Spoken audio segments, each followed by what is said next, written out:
Mahal nga po eh. Kaya kami, pinagkakasya na lang. Medyo matumal din dahil sa pagtaas ng bigas sa ngayon. Unti-unti na lang, di kagaya dati, maramihan silang bumili. Mahilig ka ba sa only rice? Nako! Mukhang bilang ng mga araw ng one to sawa sa takal ng kanin ha. Bukod sa malakas maka-dad bod yan, pamahal na yata ng pamahal ang presyo ng bigas. Alam po ni BBM yan, kaya nung eleksyon, naisip niyang ipangako na ibaba ang presyo ng bigas sa 21 kilo. Kaso, obvious naman suntok sa buwan yung ganung presyuhan ha. Ilang bilyong pisong subsidy po ang kailangang gastusin ng gobyerno para maipababa ang presyo sa ganung level. Yung bentahan ng bigas na 25 pesos isang kilo sa kadiwa, hindi po sustainable yon dahil kinukuha lang po yung reserba ng NFA, yung pinamimigay pag may kalamidad. Sobrang politically sensitive na issue ang bigas at pwede maapektuhan po ang popularidad ng presidente base po sa presyo nito sa palengke. Naging running joke na nga sa politika yung sinabi daw ni President Ramon Magsaysay na dapat i-repeal na lang yung Law of Supply and Demand. Hindi pwede yun ha. Kasi hindi naman yan batas na may kulong o parusa. Economic concept yung Law of Supply and Demand. Pero wag ka, parang yan ang gustong gawin ni BBM. Hindi niya magawa sa pagsuporta sa mababang presyo. Magastos kasi yun baka mabangkarote na naman tayo. Oops. Kaya noong August 31, baliktad yung ginawa niya. Price ceiling sa bigas.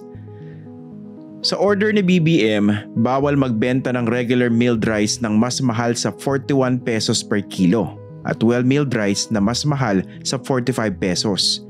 Ang burden ngayon nalipat sa mga tindero. Actually, shocking ito Maski si Finance Secretary Benjamin Diokno, aminado na nagulat sila ni NEDA Chief RC Balisacan sa price ceiling sa bigas.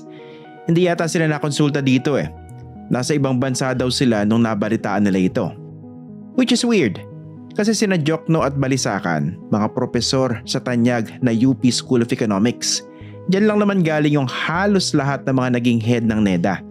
Ito yung ahensya na may hawak ng socio-economic planning sa gobyerno.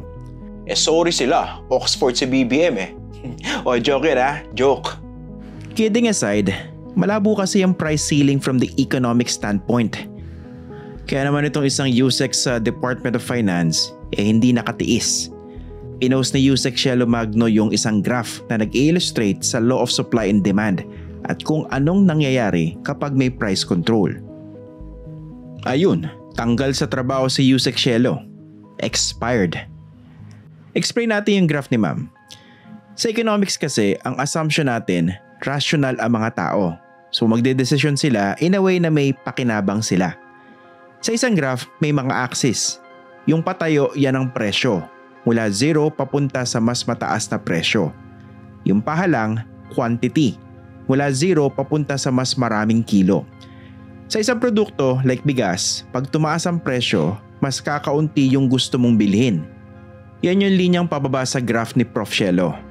Ganyan kaya nainganyo tayo sa mga unli-unli at samgyup. Isip natin nakakamura tayo at marami tayong makakain. Yun namang mga nagbebenta ng bigas, kumukonti yung gusto nilang ibenta pag mas bumababa yung presyo. Yan yung linyang paakyat. Siyempre, ganado sila magbenta pag mas mataas ang presyo. Pag pinagsama mo yung dalawang linya na yan, mukhang X at kung saan sila nagkikita, yan yung nagiging presyuhan sa merkado. Equilibrium yung tawag ng mga ekonomista dyan. Lagyan natin yan ng tuldok. Ganyan ang sistema sa isang free market economy. Syempre, pwedeng abusuhin niya ng mga ganid na negosyante o mga hoarder. Kaya kawawa yung mga sobrang hirap na walang pambili o kaya walang access sa merkado. Pero mahirap gawin ang price ceiling at baka wala nang magbenta ng bigas. Kaya usually, ginagawa lang ito pag may kalamidad o emergency. Tapos manghuhuli ang gobyerno kapag may hindi sumusunod. Nasa Price Act yan o Republic Act 7581. Sa price ceiling, ang gustong mangyari, gawing mas mababa ang presyo kaysa sa market price. Yun yung diretsong linya sa ilalim ng equilibrium point o kung saan nag-ekis yung mga linya ng demand at supply. So sa ganyang level ng presyo, mas maraming bigas ang gugustuhing bilhin ng mga tao kaysa sa gustong ibenta ng mga tindero. So eventually, magkukulang ang supply ng bigas na may presyong nakaayon sa price ceiling. Baka nga magkaroon pa ng black market Yung mga patagong bentahan sa mas mataas na halaga. Eventually, again, aakyat ang presyo sa market level nito. Mahirap kontrolin ng presyo unless baguhin mo yung sistema ng kalakalan sa bansa o sa mundo. Kaya napapakamot ulo yung mga ekonomista natin sa bagong policy na ito. And kaya tinuturing na joke yung sinabi daw ni Magsaysay na i-repeal na lang ang law of supply and demand. Alam naman ng mga eksperto na maraming ibang pwedeng gawin. Halimbawa, padamihin ang ani ng bigas sa pamamagitan ng paggamit ng magagandang varieties. Yung tipong resistant sa drought o di kaya sa maraming tubig. Madaming bagyo sa atin, di ba?